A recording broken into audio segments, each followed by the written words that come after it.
Howdy, y'all. Today we're going to look at another film by director Pascal Harold. Don't recognize that name? Well, he's actually been on the show before. He's the guy who gave us this.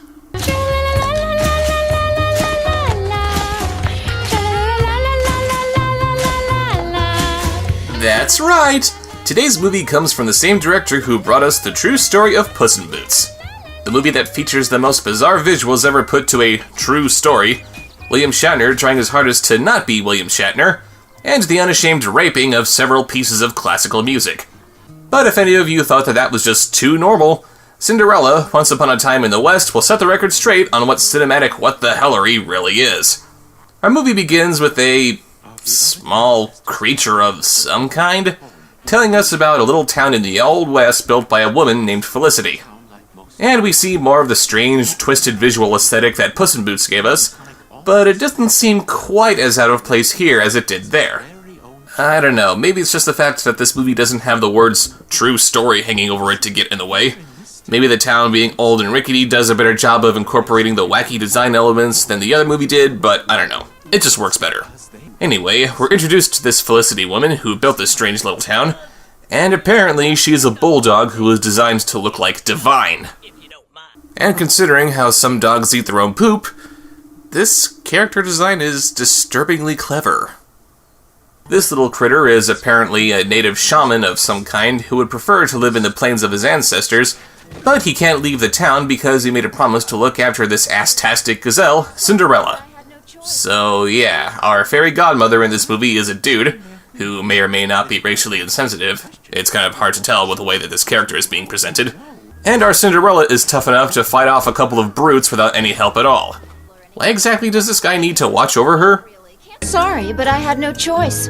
These two had to learn to remove their hats when seeing a lady and not to spit. Not even 5 minutes in, and this movie completely misses the point on what its main character is supposed to be. I honestly hate complaining about a movie making its female lead strong and capable, but this is Cinderella. This isn't who that character is. I know that focus groups don't like seeing women being pushed around in movies these days, but that's what Cinderella's entire backstory is. Her overbearing stepmother and stepsisters pushed her around, and throughout most of the story, she just let them push her around. If this girl is going to be so strong and confident that she's going around punching big, hulking men in the face for not taking off their hats in the presence of a lady, and we don't even know if they were intentionally being rude or if this was just an innocent breach of etiquette or something, there's no reason to think that she wouldn't do the same thing with her family and stand up for herself and tell them to piss off. But she doesn't do that. She still does their bidding just because the plot demands it. And it seems that her family has a bunch of servants anyway, so what the hell? There's not a single guy in this miserable town who demonstrates the least bit of chivalry. Okay, so we're not in Mrs. Blah Blah's lofty circle or anything, but who cares? I mean, really, can't they see I'm a girl? I was just sitting there thinking that if I answered her question, she would most surely punch me right in the nose. Yes, she would punch him in the face for pointing out how she's not acting very ladylike. I sure hope that she gets her prince in the end. Felicity gets word that a duchess and her son will be visiting the town, for some reason, and we meet them while they make their way there, and the prince is a dog and the duchess is a turkey. Ah, just what this timeless fairy tale needed. Interspecies crossbreeding! You know, one thing that I like about stories where the cast is made of human-like animals is the line of questions that arise from them. Like, in a world where I can only assume that cows have the same inalienable rights as every other animal, where do they get beef for their hamburgers? We humans have fur fans, but what exactly is a fur fan in a world where almost every person is some variety of furred animal? Why do the recliners in Monsters, Inc. have big holes in the seat? If you're creative enough, you just might be able to find clever answers to such questions. But then you get questions like this. How the hell can a turkey and a dog be mother and son? You might think that maybe the dog was adopted, but the movie never says that. As far as we know, this dog is this turkey's biological son. Did she give birth to a live puppy? Was he somehow hatched from an egg? Since I can only assume that his father had to be a dog himself, how drunk did he have to get to have sex with a turkey? What the hell are they thinking here? Okay, back to the movie. Their train gets attacked by some bandits who are dressed like pirates, flying on the backs of giant vultures. What makes you think I know? And as far as I can tell, this movie hasn't been using reinterpretations of classical music like the true story of Puss in Boots did, but I gotta throw in this music from Ringo.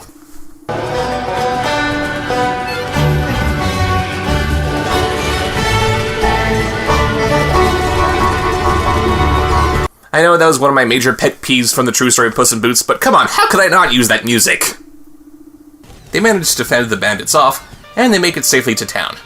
Felicity invites them to a ball being thrown in their honor, and Cinderella has to grab their luggage. Yeah, you don't want to get your big, strapping manservants over there to do the heavy lifting. Make this one girl do it all by herself, which she'll probably only be able to do in several trips.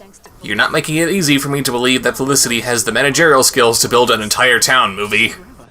Who cares about some stuffy prince and duchess of so-and-so? Prince Vladimir Semyonovich Sergeyev Pichikov, at your service. And your name is?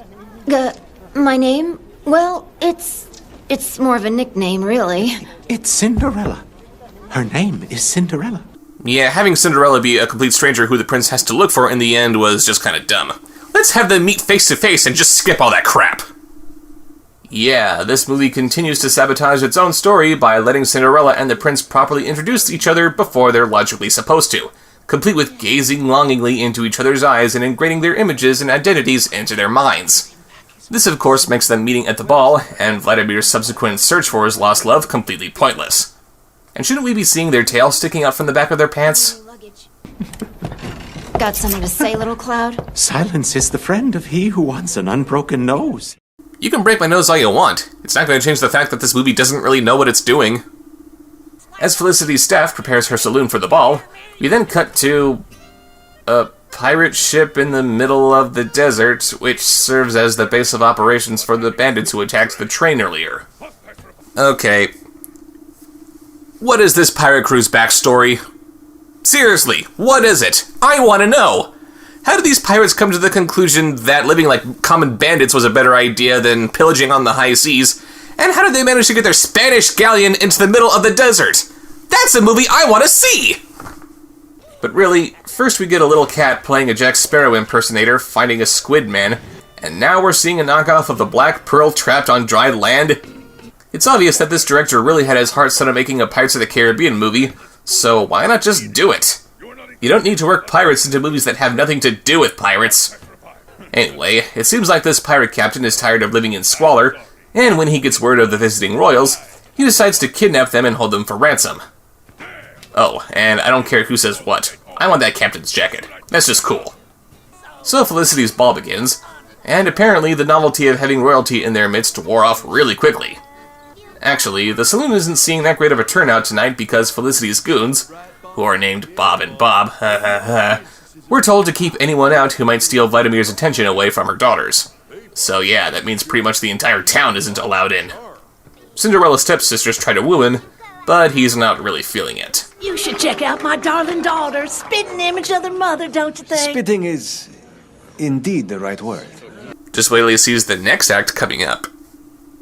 At first we were afraid, we were petrified, to think the world that we once knew was gone, and you're what's left to carry on. Cinderella laments about her not being at the ball, and her shaman godmother man whips up a little magic to get her all gussied up for it. I'm not sure why she needs to be all dressed up for the ball when she is already the best dressed in the entire town, or how she's suddenly more capable of just punching her way through the ball's security like she did before, but she comes to the ball dressed like a Navi showgirl. And sadly, I'm getting the feeling that we're not going to see too many cosplays of this in the foreseeable future. So she and Vladimir hit it off, again, and he doesn't recognize her somehow. Is light blue face paint over the eyes really enough to disguise your identity? Never mind how they already met and he should recognize her instantly, but I think Cinderella may be the only gazelle in this entire town. How can he not know who this woman is? But Felicity isn't going to take this lying down. She plays some poker with the Duchess, who is apparently quite the card shark, but because Felicity is a better cheater than her, she quickly bankrupts her. It's just a case of beginner's luck. Hey, how about you and I play one last hand? If you win, you take it all. Oh. But if I win, you give me your son's hand for one of my darling daughters. So she plays one more hand, and of course she loses. Who saw that one coming? But before Cinderella and Vladimir can get more cozy with each other, the pirates bust in and a bar fight ensues. Of course, Cinderella can hold her own in a fight, just like all fairy tale princesses. But this one guy gets off one good punch and knocks out one of her teeth. And believe it or not, this tooth is meant to serve as the glass slipper that Cinderella is supposed to lose. So now when Vladimir goes to search for the mysterious stranger that he danced with last night, he's gonna go around looking for women with missing teeth. They officially turned this timeless fairy tale into Bubba Jay's family reunion. And then she smiled. Yeah. What a tooth. Ow. Wait a minute, why are you here? Oh, Bison's horns!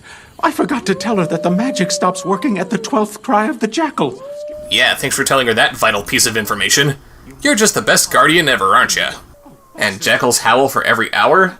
Again, not a zoologist, but I'm pretty sure they don't do that. So yeah, Cinderella magically changes back into her cowgirl outfit, and the pirates make off with the Duchess. Her stepfamily tries to keep Vladimir for themselves, because that's how marrying into money works, but he manages to slip away the next morning and bumps into Cinderella, where, of course, he doesn't immediately recognize her from the night before. Hey, check it out! I have a mustache! I must be a completely different person! They go off in search of the Duchess, and just like in the true story of Puss in Boots, they ride on a couple of ostriches. Did this director just forget that horses exist? It's not long before Felicity and her girls are in hot pursuit, armed to the teeth with machine guns and bazookas. You know, like every Western movie traditionally has. And after we get some character development to build up the romance between Cinderella and Vladimir, we then find the Duchess playing cards with the captain. They say unlucky at cards means lucky in love. This isn't what I usually eat. What is it? I gave your manservant a recipe for a fine omelette. It's made Princess of Tuscany style. Ha! My Lady Duchess! It's a marvel! A triumph! It's a total catastrophe. You put too much nutmeg in it. That's right! There's way too much nutmeg in this! What were you thinking, you imbecile? Don't you even know how to make a simple omelette? Start over! Go! Ah, great. Reverse Stockholm Syndrome is settling in. You guys are really bad at this, you know? Cinderella's stepfamily catches up with them, firing at them completely indiscriminately. What's a few bullet holes between meal tickets, am I right? Cinderella leads them away from Vladimir and tricks them into driving off a freaking cliff. So now our patient heroine is implicated in mass murder. And yeah, you can say that she was acting in self-defense since her stepmother was trying to kill her first, but that's wildly out of character too. Cinderella's stepmother was always a bitch, but really? Actually, no, you can forget about that whole murder rap, since apparently falling from a 100-foot cliff doesn't result in any kind of injury whatsoever.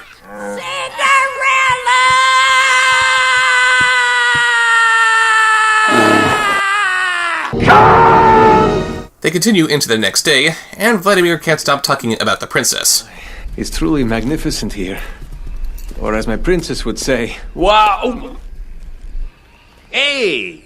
What is it, champ? You see something over there? Never speak again, unless you want to get us all shot. And enough about that princess, it's getting really old. You are aware that you're the princess he keeps talking about, right? I mean, is there any reason why you're not letting him see if maybe that's your tooth that he has? Or do you just enjoy being jealous of yourself? After the pirates spot them and chase them through a rainforest made of cacti, an all too common trope used in westerns, they duck into a cave where there just happens to be an underground river and a boat waiting for them so they can have a romantic boat ride. And Vladimir finally gets the idea to see if the tooth belongs to Cinderella, but then the ride abruptly comes to an end and they get carried off to the ship. And it seems that the Duchess has the entire crew treating her like she's one of the family. Mother, you are incomparable. Oh, I see you brought someone along to keep you company. Now, who is this charming little pigtailed cowgirl? Her name is Cinderella. Yes, thanks to her, we're here. You have no idea the many dangers her and I have faced together. Why didn't you call us? We would have rushed to your aid. Isn't that right, Barbara? They string up Cinderella and make Vladimir walk the plank, completely forgetting that they have perfectly good guns and knives all over the place. The Step family shows up and starts firing on them, but then just stops long enough to let the rest of the pirates jump ship, and to let Vladimir and the captain get in a little sword fight. How considerate? No, just between you and me, I prefer you to the one at the ball. Sure, the one from the ball last night was kicking ass and taking names, but you doing absolutely nothing and getting strung up like a piñata? That is impressive. But she's soon cut down, and Felicity boards the ship and forces the captain to marry Vladimir and herself. He's mine, girls. It's my turn. I'm gonna be a princess. Y'all hear me? Maybe we'll make you to a little brother. Right, Prince? Only in a movie like this could they take a coupling that makes the most biological sense and still make it the most horrible thing imaginable. So the captain proceeds to marry them, but since he got his legs stuck in a cannon, somehow, Cinderella lights it and he flies off. Sure was a good thing that didn't just make him explode or anything. But this causes the ship to break apart, I think? And it starts to sink in the sand. Does quicksand form in pools this big? I can't tell how much bullcrap this may or may not be. And with this kind of imagery, there is only one thing to do.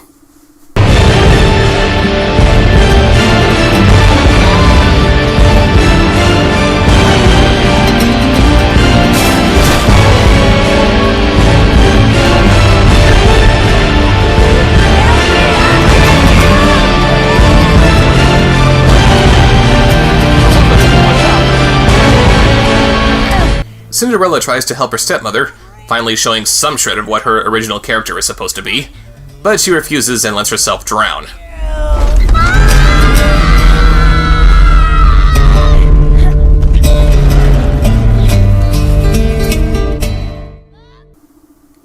Well, that was pointlessly dark. Her stepsisters go down too, and just when it looks like our heroes are going to meet their own fate, the movie pulls a Lord of the Rings and the vultures swoop in to save them. It's Little Cloud! Yeah, the return of the great Shaman, at your service. But Vladimir loses the tooth, and he goes below deck to find it. Would you stop? This is pointless! It's me. I've known that for a while. Yes, I've known it was you for a while now. And that's the tooth.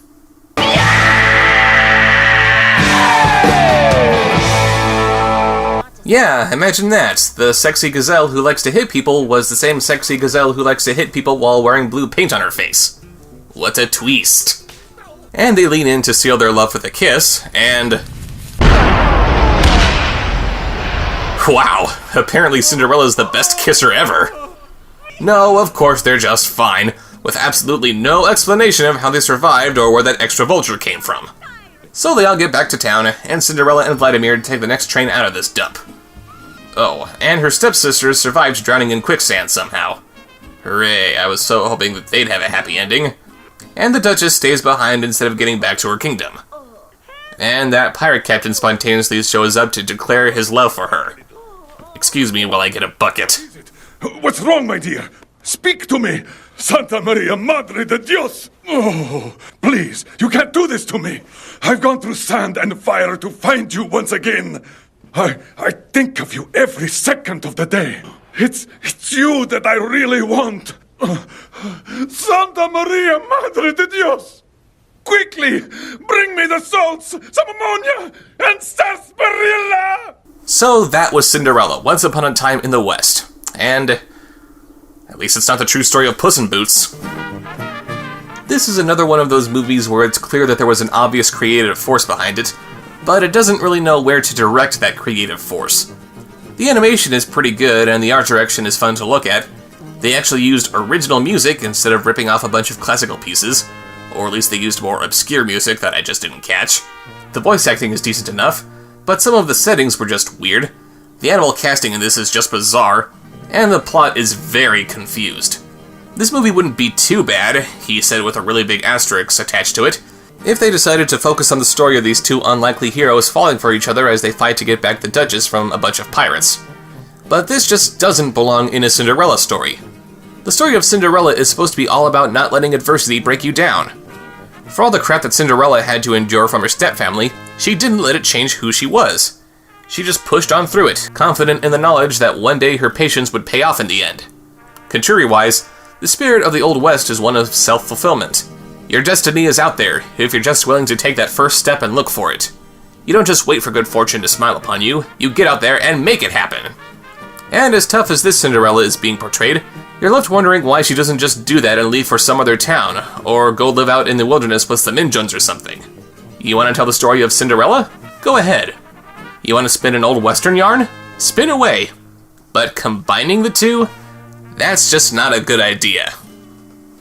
But those issues aside, this really was a better effort than the true story of Puss in Boots overall.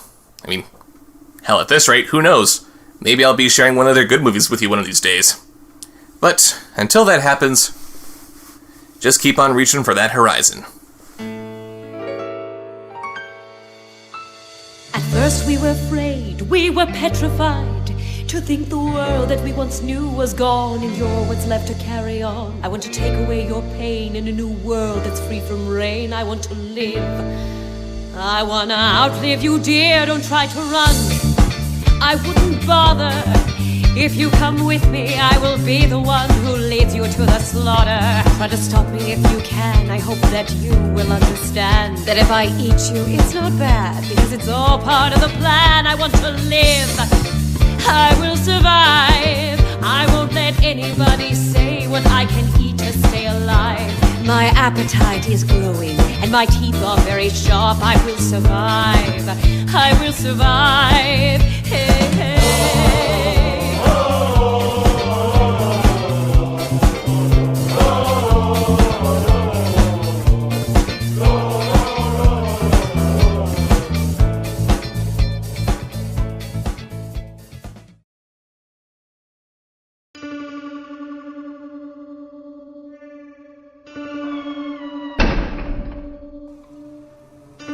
Subscribe.